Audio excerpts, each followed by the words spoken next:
La balado-diffusion de cette semaine est une présentation de JN Auto, vente et financement. Voiture presque neuve, plus de 35 véhicules électriques à partir de 50 $ par semaine.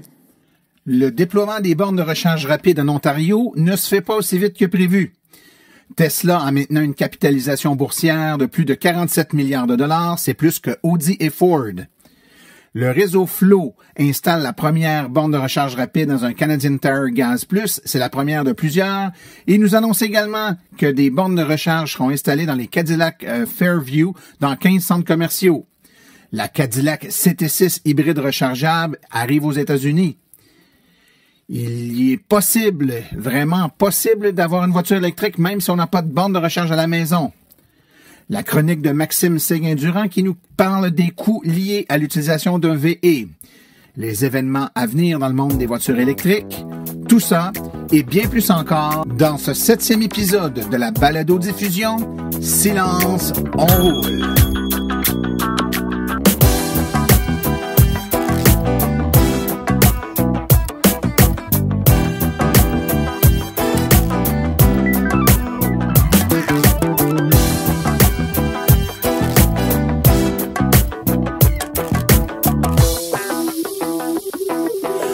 Bonjour tout le monde, mon nom est Martin Archambault, administrateur et webmestre de l'Association des véhicules électriques du Québec. C'est avec passion et plaisir que j'anime ce podcast dédié 100% aux voitures électriques.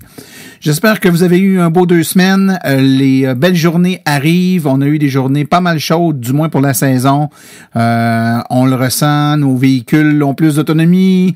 Les effets de l'hiver disparaissent tranquillement pas vite. Puis je pense qu'on n'est pas choqué personne de retrouver les belles journées, le temps ensoleillé et surtout le plaisir de rouler en véhicule électrique, les fenêtres baissées, avec aucun bruit, avec toute la quiétude que l'on connaît de rouler en véhicule électrique. En tout cas, si vous connaissez pas ça, si vous avez jamais vécu ça, c'est la grâce que je vous souhaite. On a une émission bien chargée aujourd'hui. On a beaucoup de pain sur la planche, plusieurs choses à discuter. D'entrée de jeu, je veux faire quelques petits rappels ou quelques informations générales qui pourraient vous être utiles. La première, si vous ne l'avez pas vu, si vous n'êtes pas retourné dernièrement sur notre site Internet, je vous conseille d'aller faire un tour au www.aveq.ca. Parce que tout simplement, on a fait un nouveau site web, un nouveau look. On a changé plein de trucs. En tout cas, le visuel a pas mal changé. On a travaillé avec des firmes spécialisées qui nous ont donné un bon coup de main. Puis je pense que le résultat est intéressant. On reçoit énormément de feedback positif de cette refonte-là du site web. Plus clair, plus dégagé, plus facile de trouver l'information. Une allure encore plus professionnelle. Donc, je suis bien content des résultats, du travail qui a été mis là-dedans. Donc, allez faire un tour. Laissez-nous votre appréciation de ce que vous pensez, de ce que ça a l'air. Moi, je pense que c'est un très bon résultat, mais c'est à vous de juger. Dans un autre ordre d'idées, je veux vous parler de l'Assemblée générale de l'association qui aura lieu très bientôt, c'est-à-dire le 29 avril prochain. Le 29 avril 2017. C'est de 9h à 16h. Cette année, ça aura lieu à Québec, à l'hôtel Halte Québec, au 1200 avenue de Germain-des-Prés, à Québec. Évidemment, c'est l'Assemblée générale, donc faut être membre pour participer, que vous soyez membre ami, ce qui est gratuit en passant, juste vous inscrire sur notre site web.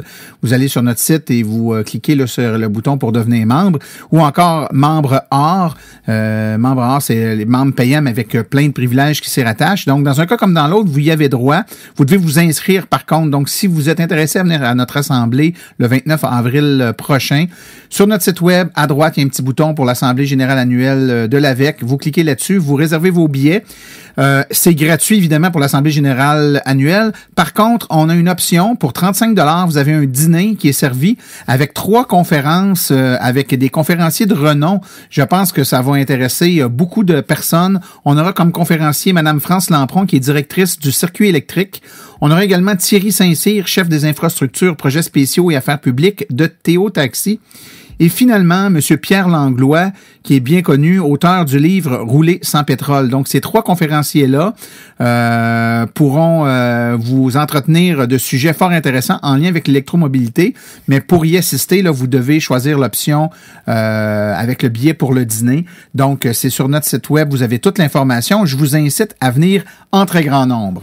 Finalement, si vous l'avez pas encore fait, on a sur notre site web un sondage qui permet de recueillir de l'information. À toutes les années, on fait un petit sondage sur l'électromobilité au Québec. C'est important de répondre parce que ça nous permet de tracer un portrait fidèle et toutes les informations qui sortent de ce sondage-là seront publiées sur notre site web et sont utilisées après ça par des médias traditionnels, par des journalistes. Ça trace un portrait là, le plus fidèle possible de l'état de la situation. Donc, si vous voulez aller répondre à notre sondage, évidemment, c'est pour ceux qui ont déjà une voiture électrique. Vous allez au www.aveq.ca/sondage 2017. C'est aussi simple que ça. Ou encore, à partir de la page d'accueil de notre site web, là, vous allez trouver facilement le lien pour y aller. Alors, sans plus tarder, commençons tout de suite avec les nouvelles des 2 dernières semaines.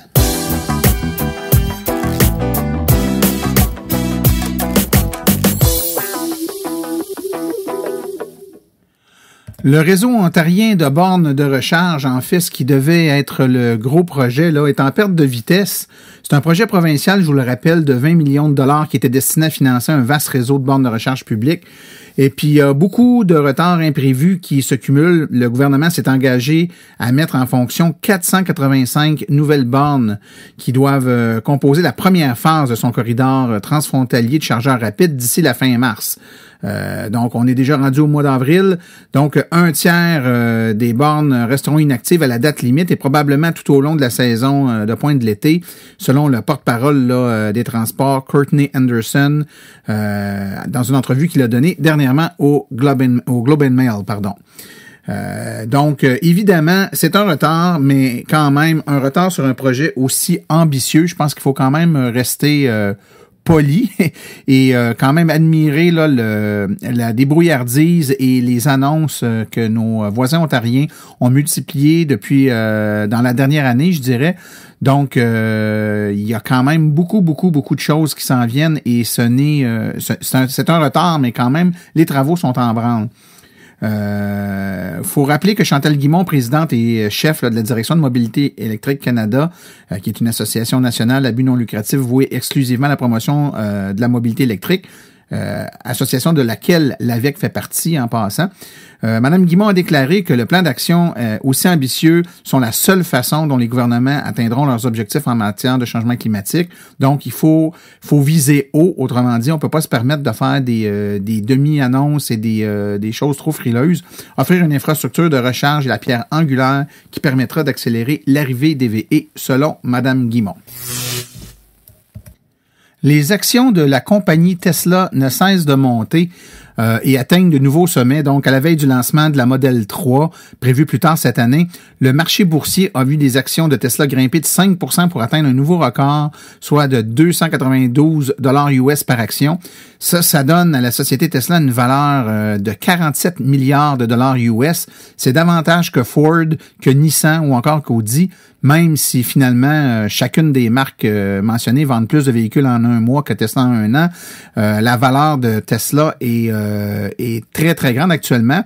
Valeur peut-être un peu faussée. On peut parler d'une bulle, un peu d'un engouement. Même Elon Musk disait dernièrement que selon lui, la valeur de l'action est un peu surestimée actuellement. Donc, les spéculations boursières font en sorte que la valeur de l'action a atteint une valeur peut-être un peu trop haute comparativement à ce qu'elle vaudrait en réalité. N'en demeure pas moins que c'est des résultats fort surprenants qui doivent commencer à titiller dangereusement nos collègues qui fabriquent des voitures à essence traditionnelles lorsqu'on voit une capitalisation boursière atteindre des sommets si hauts, si rapidement. Rappelez-vous, il y a quelques années seulement, on ne faisait que débuter de parler de cette entreprise-là et maintenant, on parle de 292 $ US par action et d'une capitalisation de 47 milliards de dollars US. Il y a de quoi en faire rougir plus d'un. On a annoncé dernièrement la première de 25 bornes de recharge rapide Flow, maintenant en service à la station-service Canadian Tire Gas Plus de Milton, en Ontario. Je vous rappelle que Flow, le plus vaste réseau de recharge pour véhicules électriques au Canada, a annoncé la mise en service du premier de 25 sites de recharge qui sont déployés dans les années à venir dans les stations-service Canadian Tire Gas Plus en Ontario. La mise en service du site de Milton en Ontario s'inscrit dans le cadre d'un partenariat avec Canadian Tire, annoncé en décembre dernier, qui permettra à Flow de déployer des bornes de recharge rapide à proximité des plus grands axes routiers du sud de l'Ontario. Et ce projet est rendu possible grâce à la participation de Ressources naturelles Canada et Nissan Canada. Alors, une grande annonce a été faite dans les derniers jours par le maire Denis Coderre, qui a annoncé que Montréal investira 3,6 millions de dollars au cours des 2 prochaines années dans l'électrification des transports. En effet, M. Coderre, accompagné du responsable des transports au comité exécutif, M. Aref Salem, et la conseillère associée responsable de la stratégie d'électrification des transports, Mme Élise Lefebvre, ont annoncé la création d'un institut de l'électrification et des transports intelligents dans le cadre de la stratégie d'électrification des transports de Montréal dévoilée en juin dernier. Cette annonce a été faite lors du 52e congrès et salon des transports de l'AQTR. Donc, Montréal est au cœur de l'action et dans les dossiers de changement climatique. La création de cet institut d'électrification des transports intelligents représente une étape importante dans la réalisation de notre ambitieuse stratégie d'électrification des transports. L'Institut permettra en outre de mettre à profit les atouts de Montréal comme une ville d'innovation pour galvaniser les efforts, le savoir et rayonner sur la scène internationale, a affirmé le maire de Montréal, M. Denis Coderre. Donc, on parle de la mise en place d'une zone d'expérimentation au centre-ville et des corridors d'essai qui seront en planification. Cela permettra d'effectuer des tests en situation réelle qui serviront de vitrine commerciale aux nouvelles technologies. La Ville de Montréal accorde une contribution financière de 3 630 000 $ distribuée sur 2 ans à l'Institut afin d'assurer le démarrage de l'organisme et d'assurer la mise en œuvre de son plan d'action. L'Institut aura entre autres pour mandat de favoriser une plus grande synergie entre les partenariats régionaux et la mobilité durable et la recherche et le développement, stimuler la commercialisation des innovations et ainsi accélérer la croissance des entreprises et développer des partenariats internationaux. Une nouvelle fort intéressante, le Cégep de Limoilou a installé cet hiver sa première borne de recharge électrique, mais pas n'importe quel type de borne. Cette borne-là a la particularité d'être alimentée par des panneaux solaires installés sur le toit vert du Cégep depuis 2010. C'est une exclusivité qui fait du Cégep de Limoilou le premier établissement postsecondaire à avoir développé et installé une telle borne. Donc, ça a été entièrement élaboré par Bruno Ménard, enseignant en technologie d'électronique industrielle. La borne est alimentée par 8 panneaux solaires installés sur le toit du campus. L'énergie solaire est emmagasinée dans des grosses batteries installées dans le laboratoire du programme. Puis, elle est convertie en électricité pour alimenter les bornes de recharge des véhicules électriques. 2 prises de différentes puissances sont disponibles afin de recharger les véhicules. Une autre nouvelle concernant la compagnie Flow, eh bien, on apprend que cette dernière s'associe à Cadillac Fairview pour fournir la recharge dans 15 centres commerciaux au Canada. Donc, on parle de déploiement de bornes de recharge rapide et standard, donc de niveau 2, dans 15 centres commerciaux en Ontario, au Québec, au Nouveau-Brunswick et au Manitoba. Au total, ce sera donc 15 nouvelles bornes rapides et 30 bornes de niveau 2 qui vont s'ajouter au réseau Flow, qui compte déjà plus de 3000 bornes de recharge aux 4 coins du Canada. La première mise en service est prévue au début de l'été. Et pour ce qui est des propriétés de Cadillac Fairview, qui vont s'ajouter au réseau Flow, il y aura donc le centre Fairview Galerie d'Anjou à Montréal, Promenade Saint-Bruno à Saint-Bruno-de-Montarville, Pointe-Claire, Fairview Pointe-Claire à Pointe-Claire et Carrefour Laval, évidemment à Laval. On a également des réseaux qui vont être intégrés, des bornes qui vont être intégrées au réseau Flow, soit celle des Galeries d'Anjou et celle de Deloitte Tower à Montréal. Excellente nouvelle pour les électromobilistes de la région de Montréal qui avaient un manque criant de bornes de recharge rapide. Ça donnera donc des alternatives là à Montréal ou dans les environs de Montréal pour faire des recharges rapides. Également, avoir accès à des bornes de niveau 2. Elle vient tout juste de sortir et déjà les grands honneurs pour la Chevrolet Bolt qui remporte le prix de la voiture verte canadienne de l'année. C'est pour 2017 et ça a été accordé au Green Living Show qui s'est tenu au Metro Toronto Convention Center le week-end dernier. Le prix rend hommage aux véhicules qui sont offerts partout au Canada et qui sont particulièrement populaires sur leur marché de masse et qui représentent des caractéristiques respectueuses de l'environnement. Donc, avec ses 383 km EPA annoncés d'autonomie, on peut pas dire que c'est un prix remporté pour rien pour la Chevrolet Bolt qui semble faire de façon assez générale l'unanimité sur le fait que c'est une voiture de grande qualité. Tous ceux qui ont la voiture à venir jusqu'à date ne font que terrir d'éloges en son égard. D'ailleurs, il y a peut-être 3 ou 4 balados-diffusions, là, on avait une entrevue avec un des tout premiers propriétaires qui dressait là, tous les avantages et les bénéfices qui déjà semblaient émaner de cette petite merveille. Eh bien, voici une nouvelle tout à fait surprenante. Les États-Unis ont franchi le cap du 10 milliards de milles électriques. Eh bien oui, si on le convertit en kilomètres, on parle environ de 16 milliards de kilomètres. Ça a été publié sur le site Plugless dernièrement. Ça veut dire qu'au final, là, ils ont évalué qu'environ 16 milliards de kilomètres entièrement électriques ont été parcourus en ce début d'année 2017. Là-dessus, il y a environ 80% qui ont été couverts par les 3 modèles les plus populaires, soit la Chevrolet Volt, qui a fait 3 milliards de kilomètres, la Nissan Leaf, 2,9 milliards, et la Tesla S, 2,2 milliards. Donc, ça démontre que plus le temps passe, plus le nombre de kilomètres roulés complètement en l'électricité augmente, et ça augmente évidemment de façon exponentielle, un peu avec l'adhésion là aux véhicules électriques un peu partout en Amérique. Donc, c'est un cap assez intéressant de franchir, donc celui des 10 milliards de milles ou 16 milliards de kilomètres. Elle était déjà populaire en version à essence. Elle le sera probablement tout autant en version électrique, espérons-le. La Cadillac CT6 hybride rechargeable vient d'arriver aux États-Unis. Donc, on sait que la seule voiture électrique de Cadillac, la Cadillac ELR, a été discontinuée. Et la marque de luxe là, vient d'ajouter la Cadillac CT6 hybride rechargeable à son éventail de véhicules. C'est une voiture qui aura une autonomie 100% électrique de 50 km et son prix, 75 000 US. La version rechargeable du modèle phare de Cadillac représente environ une différence de 15 000 US par rapport à la version standard à essence de la CT6. Pour terminer ce bulletin de nouvelles sur l'électromobilité, le résultat d'un petit sondage qui a été publié dernièrement dans la presse, qui a été fait, qui a été mené pour Environnement Canada, où on y apprend que les Québécois ont un intérêt plus prononcé envers les véhicules électriques que n'importe quelle autre population du pays, même si on est encore loin d'une adoption généralisée du véhicule. On s'en doutait un peu, il faut le dire, mais l'enquête s'est déroulée sous forme d'un sondage en ligne gratuit par la firme Environic Research. Elle a permis de recueillir des réponses de 2512 Canadiens entre le 1er août et le 1er novembre 2016. On y apprend, entre autres, en termes de premier constat, une différence entre la proportion de propriétaires de véhicules hybrides rechargeables au Québec versus le reste du Canada. Donc, en termes de pourcentage, au Canada, c'est 4% des Canadiens qui possèdent un véhicule électrique hybride ou rechargeable, donc 4%, contre 7% au Québec. Donc, 2 fois plus, on le sait, hein, c'est pas mal comme ça depuis les tout débuts.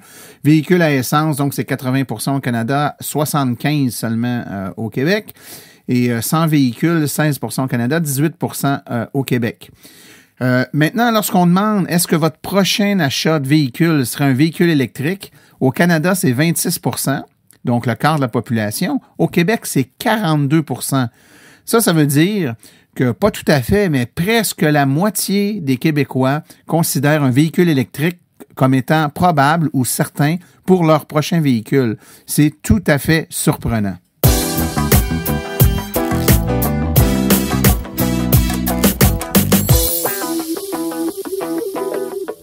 Eh bien, cette semaine, aux entrevues, on a un modèle un peu spécial. En effet, c'est pas une, mais bien 2 personnes que j'ai rencontrées pour nous parler de la réalité d'avoir un véhicule électrique dans un contexte où on n'a pas une borne de recharge à la maison. Plusieurs d'entre vous, certains auditeurs du podcast également m'ont écrit pour me demander de parler de ce sujet-là parce que effectivement, certaines personnes vivent soit dans des condos où c'est impossible de par les règlements ou encore dans des duplex, des triplex dans des rues typiques de Montréal où il est impossible d'installer une borne de recharge parce que notre voiture est stationnée en bordure de la rue. Qu'est-ce qu'on fait? Est-ce que c'est vivable? Est-ce que c'est viable d'avoir une voiture électrique dans un tel contexte? Et c'est pour ça que j'ai rencontré 2 électromobilistes qui vivent cette réalité au quotidien. Le premier est Gabriel Keane, qui vit dans l'est de la ville de Montréal, et le second est Maxime Séguin-Durand, qui, pour sa part, demeure sur le plateau Mont-Royal. Alors, je leur ai posé la question suivante. De quelle façon chargez-vous votre véhicule électrique au quotidien, puisque vous n'avez pas de borne à la maison? Voici les réponses tout d'abord de Gabriel Keane et ensuite de Maxime Séguin-Durand. Ben, en fait, quand j'ai acheté l'auto, la station de recharge la plus proche était à peu près à une quinzaine de minutes de marche aux Galeries d'Anjou. Puis ce que je faisais, c'est que je la chargeais là. Puis après ça, je marchais jusque chez nous. Puis quand elle avait terminé de charger, je marchais jusque là pour aller après ça, la débrancher puis la stationner chez nous. Mais je dirais, il y a à peu près, je devrais dire peut-être 6 à 7 mois de ça, la ville d'Anjou a installé une borne de recharge, mais à 5 minutes au centre communautaire. C'est juste en arrière de chez nous. Fait que maintenant, ce que je fais, c'est que je me charge là. Et c'est beaucoup moins loin. Puis si vraiment j'ai besoin si je dois rouler plus, puis que j'ai besoin vraiment d'une recharge d'appoint, si on peut dire, où je travaille, il y a un stationnement intérieur et il y a des prises murales standards. Donc, je prends le cordon d'extension pour mon auto, puis je me branche là. Mais ça, c'est vraiment juste si j'en ai besoin, puis j'ai juste eu besoin de faire ça une fois. Ben, en fait, moi, je suis sur le plateau à Montréal, donc il y a quand même des infrastructures. En fait, à côté de où moi je vis, à peu près à 5 minutes, j'ai des installations, j'ai des bornes de recharge publiques. Puis, à peut-être un peu moins d'1 kilomètre, j'ai un concessionnaire Nissan. Donc, je peux alterner entre les deux, puis des fois, je vais faire des recharges là-bas. Si je suis mal pris ou quoi que ce soit, j'ai une borne, c'est ça, une borne publique proche, puis il y en a des nouvelles là, qui viennent d'être installées, puis que je vais pouvoir utiliser là, incessamment. J'ai pas besoin d'utiliser mon auto nécessairement tous les jours. Puis quand je l'utilise, c'est pas nécessairement sur des très très longues distances. Là, comme je suis à Montréal, j'ai accès à peu près à tout à 5-7 kilomètres. Mais oui, c'est ça. Si j'ai besoin de la brancher, je la laisse pas devant chez moi. Je vais la brancher puis je reviens à la maison. Tout dépendant de si j'ai le temps, je vais aller la porter un peu plus loin. Je vais la porter chez le concessionnaire. Je la laisse là 3 heures. Je reviens chez moi puis je reviens la chercher après dans 3 heures plus tard. C'est 800 mètres, 1 kilomètre. Là, c'est pas la fin du monde. Puis sinon, ben oui, c'est ça. Je vais la porter dans le stationnement là, qui est derrière chez moi. Par la suite, j'ai demandé à nos deux invités quelle façon ils envisageaient la recharge de leur voiture. Est-ce que c'est à tous les jours? Est-ce que c'est de temps en temps? Est-ce qu'à chaque fois qu'ils se branchent, ils rechargent à 100% la voiture ou se redonnent seulement quelques kilomètres supplémentaires? Donc, juste pour voir un peu, malgré le fait qu'ils doivent se charger ailleurs qu'à la maison, quel schème, par quelle approche ils ont décidé d'entrevoir la recharge de leur voiture là, sur une semaine typique. Alors, écoutons leur réponse. Non, je la charge à 100%, mais je le fais pas tous les soirs. Parce que de manière réaliste, je dirais, en hiver, je fais autour de 100 km avec l'auto. Donc, il faut que je la charge l'hiver, je dirais à tous les 2 jours. L'été, je dirais peut-être à tous les 3 jours que je vais la brancher. Je la charge jusqu'à 100%. Quand je reçois le courriel du circuit électrique, je marche, puis je vais la débrancher, puis je repars chez nous. C'est certain que pour l'instant, comme j'ai pas de 35-40 km à faire par jour pour me rendre au travail ou à la maison, je suis plus flexible, puis c'est plus... ça va dépendre des circonstances. Là. Je me sers des bornes de rue. Des fois, ça peut être, mettons, un vendredi soir quand je vais au restaurant. Bon, ben, tu sais, je vois que je suis à 20% de batterie. Ben, je me dis, là, tu sais, je vais me stationner en face d'une borne de recharge. Puis pendant que je mange ou pendant que je fais mon activité, ben, l'auto recharge. Là, tu sais, donc, je me sers vraiment des infrastructures. Puis j'y vais au fur et à mesure. Là. J'y vais selon mes besoins. Ouais. Ben là, c'est une bonne question parce que ça va être... en fait, là, pour 1001 raisons, là, je suis rendu avec une 30 kW, une Leaf 30 kW. Donc, puis je l'ai eu... Il commençait à faire froid, en fait, quand je l'ai eu. Donc, c'était le début de l'hiver. Donc, quand j'avais 80 à 100 km d'autonomie, disons, l'hiver, là, en ville, donc j'y allais peut-être, tout dépendant, là, 3 fois par semaine, 2 fois par semaine. 3 fois par semaine, c'est plus réaliste. Puis l'été, j'ai bien hâte de voir ça va être combien. Comme ça risque d'être 180-200 km, je risque d'y aller 1 à 2 fois, rarement 2 fois par semaine. Ma question suivante a plutôt été en lien avec les coûts rattachés avec le fait de se charger à une infrastructure publique. C'est-à-dire que nos deux amis, Gabriel et Maxime, ne se chargent pas à la maison, donc au tarif que l'on paie l'électricité à la maison, c'est-à-dire pas très cher au Québec si on se compare avec les autres provinces ou les autres pays. Ils doivent donc aller se charger en payant le circuit électrique ou le réseau Flow. Bon, donc on sait qu'il y a deux structures de paiement pour ces bornes-là. Il y en a qui sont à tarif fixe, donc par exemple 2,50 $ la recharge, peu importe le temps qu'on se recharge, et d'autres qui sont à taux horaire, donc à 1 $ de l'heure facturé à la minute. C'est le cas d'ailleurs des bornes de recharge rapide qui sont à 10 $ de l'heure facturé à la minute. Donc, je leur ai demandé, est-ce que pour eux, il y a encore une pertinence d'avoir deux types de facturation, c'est-à-dire une facturation à taux fixe et une facturation à l'heure? Écoutons leur réponse. Avant, quand je me branchais au Galerie d'Anjou, c'était vraiment 1 $ de l'heure. Donc, si c'est vraiment vide, ça prend à peu près 5 heures à charger. Donc, ça me coûtait à peu près 5 $. Mais maintenant, celles qui ont installé au centre communautaire, c'est une borne à 2,50 $. Donc, je peux la laisser là et ça coûte carrément la moitié de ce que ça coûtait avant. Et en plus, c'est plus proche. Oui, puis c'est vraiment fantastique parce que même quand ça me coûtait 5 $ par recharge, ça me coûtait quand même moins cher que relatif à l'essence avec mon auto que j'avais avant. Donc, même là, c'est encore mieux. Donc, c'est vraiment génial. Je dirais la seule chose un peu concernant les bornes du circuit électrique que je trouve un petit peu fatigant, c'est celles qui sont placées au centre-ville où que c'est 1 $ de l'heure, mais il faut en plus payer pour le stationnement. Ce que je trouverais vraiment génial, puis je sais que ça se fait, c'est qu'ils pourraient inclure le prix du stationnement dans la recharge. Donc, au lieu, mettons, de coûter 1 $ de l'heure la recharge, ça pourrait, mettons, coûter 2,50 ou 3 $ de l'heure, mais le stationnement à ce moment-là serait inclus. Simplement par rapport au coût, je vois souvent sur les réseaux sociaux, là, pourquoi est-ce qu'il y a des bornes à 2,50, pourquoi il y en a à 1 $ de l'heure? Puis pas dans une situation comme la mienne, dans une situation pour les gens qui n'ont pas de bornes personnelles, des bornes à 2,50, c'est extrêmement important qu'elles continuent, ces bornes-là, à être développées et tout. Parce que c'est sûr que si une auto, ça nous coûte 4 $ de l'heure, à chaque fois, le coût augmente puis ça devient un coût prohibitif pour nous. Considérant tout ce qu'on a dit jusqu'à présent, j'ai demandé à Gabriel et Maxime si, selon eux, finalement, avec un peu de rétrospective, le fait de ne pas avoir de bornes à la maison, de devoir dépendre des bornes de recharge publiques pour se charger, si c'était quelque chose, disons, d'un peu trop contraignant, s'ils regrettent leur choix, ou si c'est quelque chose avec lequel ils peuvent vivre assez facilement et voire même conseiller à d'autres personnes qui hésitent à s'acheter une voiture électrique parce qu'ils ont peur de ne pas pouvoir avoir entre guillemets, une qualité de vie adéquate en dépendant des bornes publiques pour se charger au quotidien. Voici leur réponse. Si c'était encore comme c'était avant, que c'était une quinzaine de minutes, je dirais peut-être, mais là, c'est vraiment pas loin. Ça se fait en 5 minutes. C'est vraiment rien. Puis non, c'est sûr que c'est pas pour tout le monde, parce que c'est pas tout le monde qui a une borne publique aussi proche que ça. Mais je veux dire, juste des fois, le temps d'y penser, ils en ont rajouté un autre un petit peu plus loin. Graduellement, le territoire est en train de se remplir, puis éventuellement, ça va être beaucoup plus réaliste pour encore plus de gens comme moi qui peuvent pas avoir une borne à la maison, mais qui pourraient quand même avoir un auto électrique, utiliser les bornes publiques.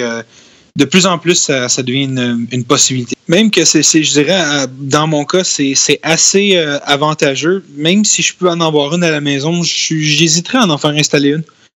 Je dirais le seul cas où je dirais peut-être que j'en installerais une pour certains, c'est si, par exemple, il y aurait une deuxième personne à la maison qui voudrait acheter une auto électrique. Là, c'est sûr que oui.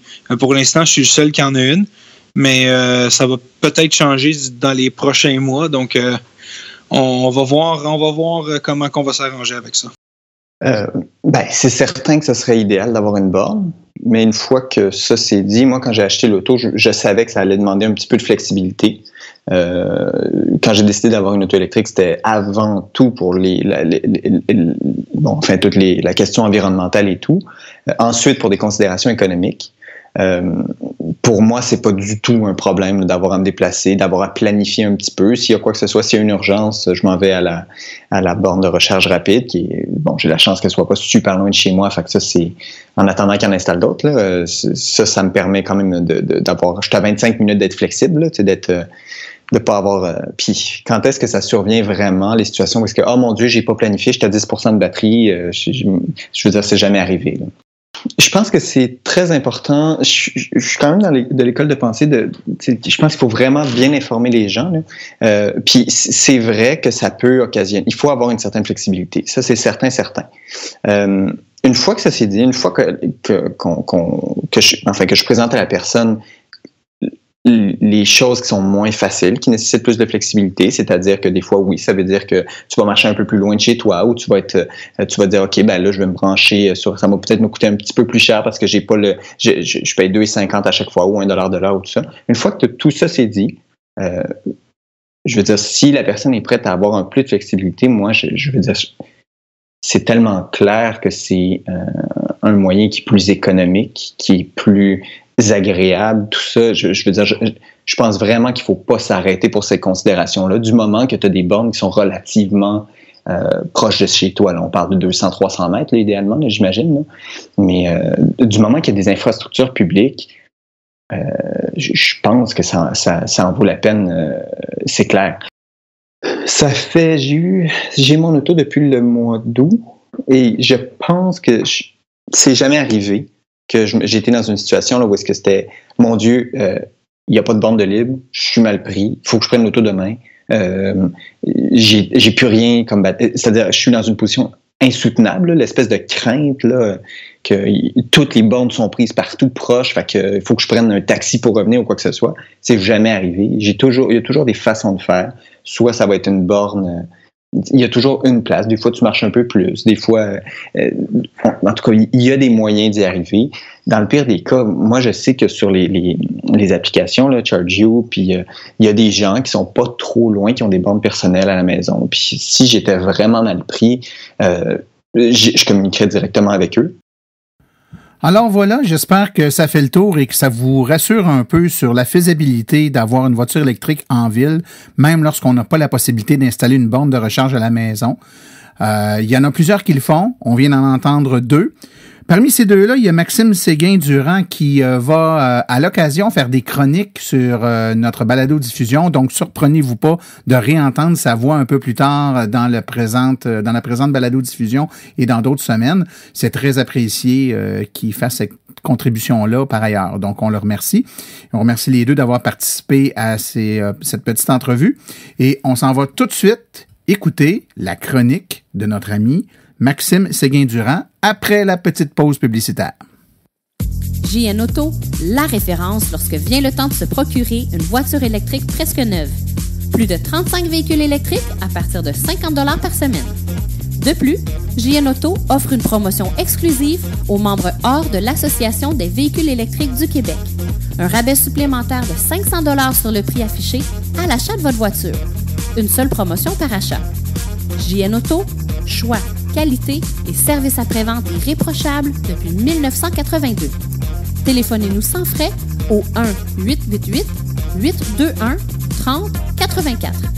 Consultez notre liste de voitures au www.jnauto.com ou visitez-nous au 317 Route 116 à Richmond, en Estrie. En général, quand on discute avec quelqu'un qui conduit un VE et qui souhaite nous convaincre de passer à ce type de véhicule, on se fait dire, généralement dans l'ordre, que conduire un VE, ça coûte rien, puis c'est bon pour l'environnement. Tu dépends plus du pétrole. Ensuite, on se fait vanter la conduite, l'absence de son, la tranquillité de roulement, les accélérations puissantes, etc. Puis, en général, la troisième chose qu'on nous dit, c'est que l'entretien d'un véhicule électrique coûte vraiment moins cher que l'entretien d'un véhicule à essence. Mais est-ce que c'est vrai, ça, que l'entretien d'un VE, c'est moins cher? En fait, cette idée réside essentiellement dans le fait que le fonctionnement d'un véhicule électrique est beaucoup plus simple que celui d'un véhicule thermique. En effet, les VE sont composés de beaucoup moins de pièces que les véhicules traditionnels. Le moteur d'un VE est essentiellement composé d'aimants et évidemment des batteries. Excite donc le moteur à essence et ses pistons, ses courroies, la transmission à plusieurs vitesses et, bien évidemment, le réservoir d'essence. En somme, c'est des centaines de pièces de moins qui sont nécessaires pour faire fonctionner un VE. Et plus c'est simple, plus c'est fiable. C'est un peu le même raisonnement que pour les increvables téléphones à roulettes de nos grands-parents. Ça brise jamais. Surtout si on les compare à nos téléphones intelligents qui offrent beaucoup plus de fonctionnalités, oui, mais qui sont aussi beaucoup plus fragiles, puisqu'il faut les changer après seulement quelques années d'utilisation. Bon, si on était cynique, on dirait peut-être que l'obsolescence programmée y est pour quelque chose, et que ça profite aux entreprises de faire du matériel plus fragile. Mais comme on n'est pas cynique à l'AVEC, on ne dit pas ça. Qui plus est, les parties centrales d'un véhicule électrique, soit la batterie, le moteur et les autres composantes électroniques principales, requièrent très peu d'entretien. Il n'y a pas de liquide à changer. L'usure des freins est beaucoup plus lente en raison notamment du freinage régénératif. Également, il y a moins de parties qui sont en mouvement, ce qui réduit le risque de bris. Le résultat, c'est que les moteurs électriques sont reconnus pour leur longévité et leur entretien quasi inexistant. Cela dit, soyons honnêtes, un véhicule électrique nécessite un entretien particulier. En effet, il y a certaines choses différentes de celles demandées pour les véhicules à essence qui est demandé aux propriétaires de VE s'ils veulent assurer un bon entretien, une bonne longévité à leur véhicule. On peut penser au nettoyage des freins, environ 2 ans, à la vérification de l'état de la batterie, annuelle. Et c'est à peu près tout. Pour le reste, l'entretien ressemble pas mal à celui des véhicules conventionnels. Somme toute, on peut dire sans risquer de se tromper que les coûts d'entretien sont réduits d'au moins 25% sur un VE. Même si le véhicule nécessite beaucoup moins d'entretien, il faut quand même procéder au changement de pneus et autres remplissages de lave-glace périodiques. Évidemment, il faut parler de la possibilité du remplacement de la batterie. C'est une crainte qui est souvent évoquée. Qu'est-ce qui arrive si la batterie doit être changée? Est-ce que ça coûte une fortune? Ça fait maintenant environ 6 ans qu'il y a des véhicules électriques sur les routes, et c'est quelque chose qui n'est pas arrivé souvent. En plus, les rares fois où c'est survenu, la garantie était toujours en vigueur, puisque ces dernières oscillent entre 5 et 8 ans. Avec le nombre de véhicules vendus qui augmente, les avancées technologiques des batteries, etc., les prix des batteries ne cessent de décroître. Donc la crainte d'avoir à remplacer une batterie et que ça coûte un prix astronomique, c'est une crainte qui n'a pas vraiment lieu d'être. En raison de la simplicité de son fonctionnement, l'entretien d'un VE revient pas mal moins cher que celui d'une auto à essence. C'est une autre raison valable de passer du pétrole à l'électricité. Après tout, pourquoi faire compliqué quand on peut faire simple?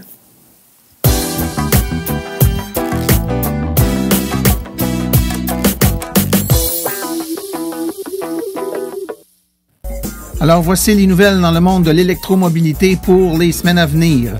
Les mercredis Montréal Autoprix Division électrique ont toujours lieu tous les mercredis soirs jusqu'à la fin du mois de mai. C'est au 5600 Métropolitain Est à Saint-Léonard.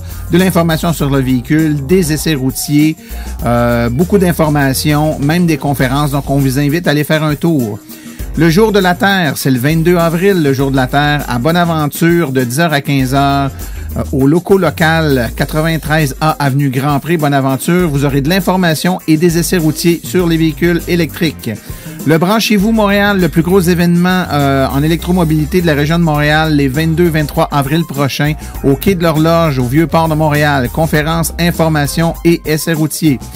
Le mardi 2 mai 2017, 19h, conférence sur les véhicules électriques qui sera donnée à la Bibliothèque municipale de Saint-Georges-de-Beauce par M. Neil Mathieu, directeur régional de Beauce-Appalaches pour l'AVEC. 5 au 7 mai 2017, Expo Santé Mieux-être au Centre des Foires de Sherbrooke, des conférences, de l'information et des essais routiers. La tournée d'inauguration du réseau de bornes de recharge rapide roulé vers la Gaspésie le 7 mai 2017 à Sainte-Anne-des-Monts en avant-midi et à Matane en après-midi. Allez faire un tour et rencontrer des vrais passionnés de voitures électriques. Le Branchez-vous de Gatineau les 6 et 7 mai 2017 à la place de la Cité de Gatineau, à l'angle des boulevards de la Cité et de la Gap, des conférences, de l'information et des essais routiers.